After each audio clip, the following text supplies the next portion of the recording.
رمضان مو بس شهر، رمضان إحساس، طمأنينة بتدخل قلبنا قبل بيوتنا، صوت قرآن وتواشيح، لحظات بسيطة حوالين السفرة بتصير هي الذكريات اللي منعيش عليها طول السنة. يا رب رمضان يكون خفيف ولطيف يرتب قلوبنا ويكتب لنا راحة بال وفرحة ما بتنتهي ودعوات مستجابة يا رب. رمضانكم مبارك. دايمًا على حق.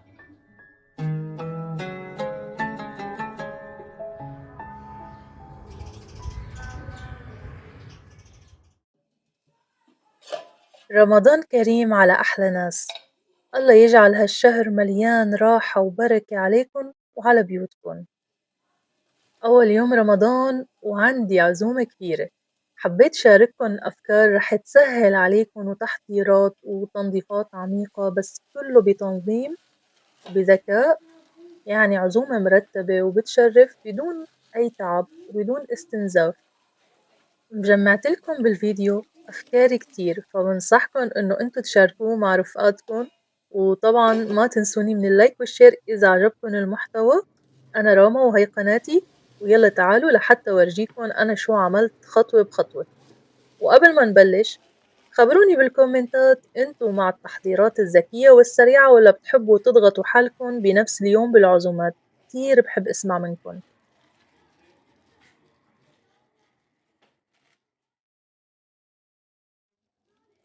أول خطوة عملتها وهي كتير مهمة، قبل العزومة ب10 أيام قررت أنا شو المنيو اللي أنا رح أحضره بالعزومة. الطبق الرئيسي، المقبلات، السلطات، حددت كل شي. طبعا إذا انتو بتحبوا الكتابة أو بتسهل عليكم فاكتبوها. أنا حددت خلص براسي ماني مضطرة أكتب فبدأت أنا أشتغل على هذا الأساس. اختيار الأصناف اللي نحنا منحددها بالعزومات بيبقى بناء على أذواق الضيوف اللي نحنا عازمينهم. فأنا أول يوم رمضان بالعادي دايمًا باختار أكلة جديدة ما عملتها قبل هيك لعيلتي، وبما إني أنا عازمة ضيوف والضيوف تقليديين وبيحبوا العادات التقليدية الأصيلة، فقررت إنه أنا أعمل المحشي المصري، هي الأكلة الرسمية الأولى أول يوم رمضان. قبل العزومة تقريبًا ب10 أيام بدأت أطبخ طبخات إلها علاقة بالعزومة، يعني رح أستفاد منها متل إني أنا كنت أسلق الدجاج، فأنا آخد الدجاج أطبخ منه طبختي اليومية، وبنفس الوقت المرقة هاي حوّشها حطها بكيس بالفريزر. فحضّرت بهي الطريقة الملوخية حطيتها بالفريزر، حضّرت الشوربة كمان حطيتها بالفريزر، وعملت حساب إنه هي للمحشي وكمان للشوربة. فأنا هيك خلصت من موضوع الشوربة اللي أنا رح أعمل عليها المحشي. نيجي بقى للصلصة. الصلصة رح استخدمها طبعا بالمحشي وممكن استفاد منها أي استفادات تانية. فعملت صلصة الطماطم السريعة، هتلاقوني أنا كاتبتلكن أو يعني عملتلكن فيديوهات لكل هاي الأشياء، يعني أنا قبل هيك عاملة صلصة الطماطم السريعة، كمان هتلاقوني عاملة الملوخية، عاملة المحشي المصري. فالهدف من الفيديو إني أنا شارككن الأفكار اللي تسهل عليكن ومو الطريقة. يعني هتلاقوني في شغلات رح أقولكن الطريقة لأنه هي جديدة وأول مرة رح نزلها بقناتي، وفي أشياء لو انتو حابين تعرفوا طريقتها فرح أتركلكن الفيديو تبعها بالكومنت مو بالكومنتات عفوا، يعني بصندوق الوصف. حلاوة هاي الصلصة إنه طعمها كتير طيب متبلة وجاهزة للطبخ. فأنا هيك خلصت من الصلصة وممكن تقعد معي لحد 15 يوم بالبراد وما بيصيبها أي شي أبدا. الخطوة التانية اللي أنا بدأت إني أنا أحضرها اللي هي المقبلات. في مقبلات سهل إني أنا أحضرها كحشوات، مثلا حشوات السمبوسك وأحطها بالفريزر، وقبل بيومين 3 ابدأ إنه أنا لفها. فأول حشوة حضرتها هي حشوة السبانخ. السبانخ كتير طيبة ومقبل كتير حلو جنب الأكل. حشوة السمبوسك تبع السبانخ حضرتها على مرحلتين، أول مرحلة غسلت السبانخ قطعتها ورح قليها على النار، وبعد هيك رح عبيها بكيس واحفظها بالفريزر. ليه فعليا أنا قررت أبدأ بالمقبلات؟ لأنه المقبلات هي فيها شغل تفاصيل أكتر وممكن تاخد منا وقت أطول، وممكن أحيانًا نوصل لمرحلة من كتر الشغل والضغط نقول يالّا بلا هالشغلة ومن دون ما نعملها وما في داعي. المقبّلات هي اللي بتحلّي سُفرة الأكل وبتجمّله، فلذلك أنا اهتميت فيها وبدأت فيها، وبما إنه فيها تفاصيل كتير من تقشير بصل، تقطيع، غسيل، كل هاي مراحل هي بسيطة بس بتاخد وقت، لذلك أنا بدأت فيها. هلأ الإضافة بحشوة السبانخ إني أنا حطيت بشر الليمون، كتير بيعطي نكهة طيبة ومميزة، وعن جد أنا هاي حشوة السبانخ لأول مرة جربها بهاي الطريقة، فأنا بنصحكن إنه انتو كمان تجربوها، كتير كتير طيبة. كتير مهم إنه يعني بعد ما بردت شوي حطيتها بمصفاية لازم تصفي ميتها تماما، بدي إياها من دون المي تبعها. وبعد ما بردت أنا عبيتها بالكيس وهيك صارت جاهزة. طبعا كل هاي التفاصيل اللي أنا عم شارككن إياها أو الأفكار كانت بالإضافة لشغلي اليومي، للطبخ اليومي، يعني أنا عم بطبخ مثلا طبختنا تبع اليوم اللي هي قبل رمضان، وبنفس الوقت أنا عم نظف، في نفس الوقت في غسيل، فأنا كنت كل يوم أعمل تفصيلة أو تفصيلتين إلها علاقة بالعزومة وحطها بالفريزر.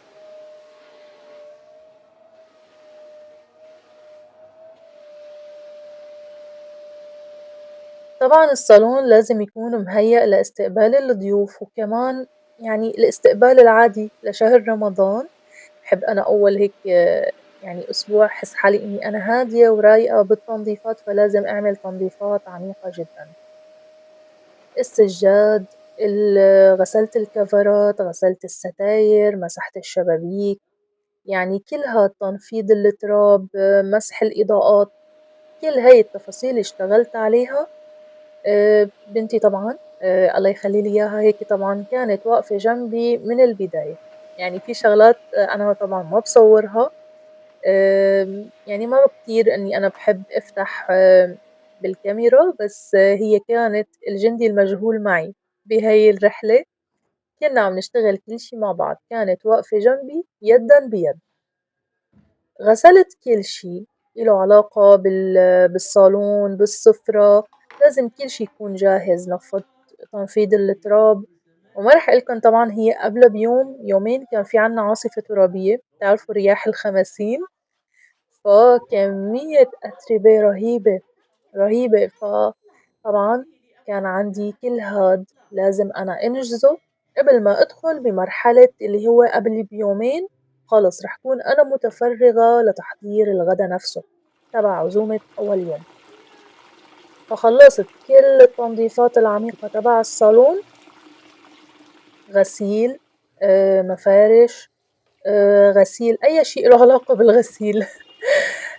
تنفيض تراب، السجّاد، إذا عندي cover سجّاد ومحتاج إنه هو ينغسل بالغسالة وينتقع كلّه هادا عملته قبل بيومين، فأنا هيك خلّصت مرحلة التعب، مرحلة إنه أنا لازم أكون مرهقة قبل العزومة بيوم، لأ أنا هيك مرتاحة جدًا، نفسيتي مرتاحة وبنفس الوقت ماشية بخطى بسيطة، مالي ضاغطة حالي أبدًا.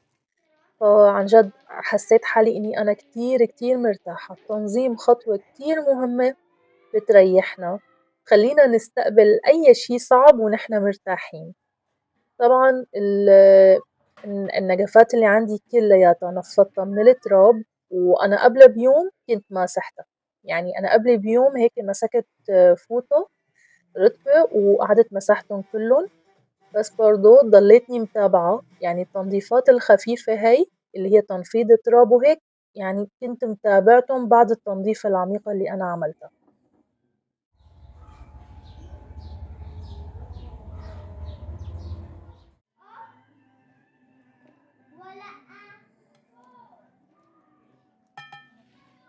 هي حشوة السمبوسك طعمها ولا أروع من هيك، هتلاقوها mix بين جبن ملح خفيف، جبن رومي بيعطي نكهة كتير طيبة، وموتزاريلا طبعًا مع حبة البركة.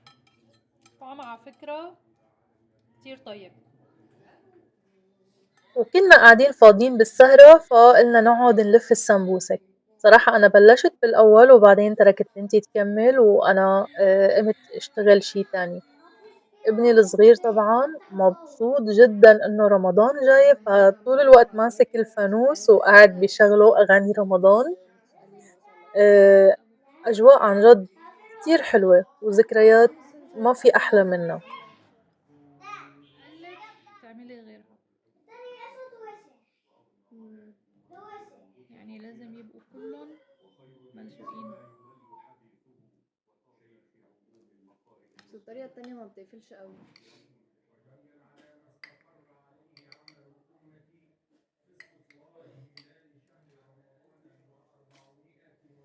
دخلت المطبخ وبلّشت إنه أنا حضّر النقعة اللي رح أنقع فيها الدجاج، باحب أتركه منقوع بالبرّاد قبل بيوم أو يومين من العزومة، تلاقوا طعمه ولا أحلى من هيك وبيستوي بسرعة، وطبعًا يعني ما حتلاقوا ولا أي ذرّة زفارة. طبعًا حطيت سكر، ملح، ورق غار، وحطيت مي.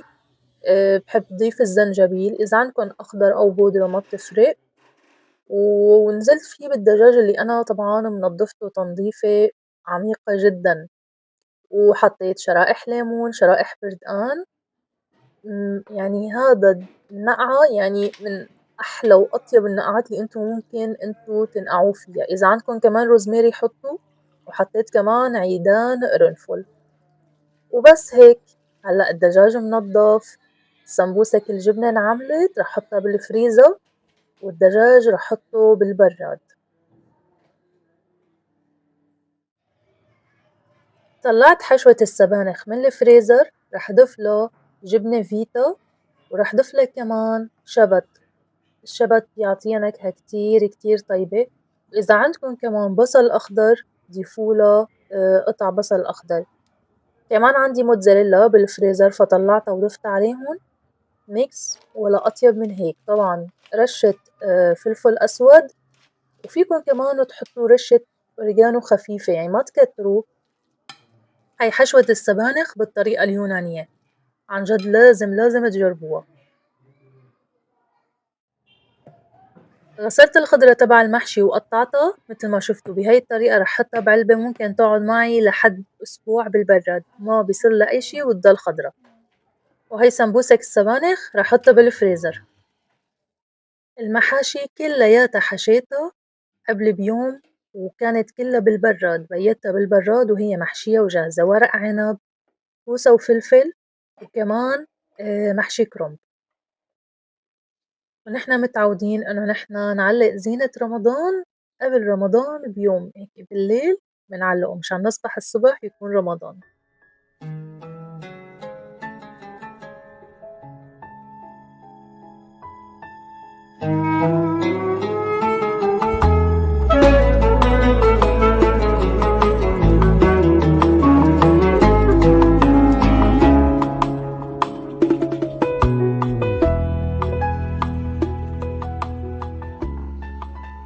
أول خطوة عملتها لمّا صحيت الصبح إنه أنا جهّزت العرقسوس لحتى يتخمّر، أمّا البلح والخروب والتمر الهندي فأنا نقعتهم بالليل، يعني بالليل تركتهم منقوعين لتاني يوم.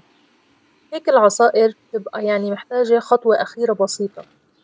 كمان حضّرت حشوة للحلو custard، وحضّرت كمان قطر، يعني هدول كلّن الصبح، أول يوم رمضان الصبح. طلّعت الملوخية من الفريزر، طلّعت الشوربة، السمبوسك لحتى تفك براحتها. كمان المفترض رح حضّر كفتة، فقشّرت البصل فورًا، وطلّعت اللحمة من الفريزر لحتى تبّلها. الجلاش رح أعمل حلو حادق كمان طلّعته الصبح لحتى يفك براحته.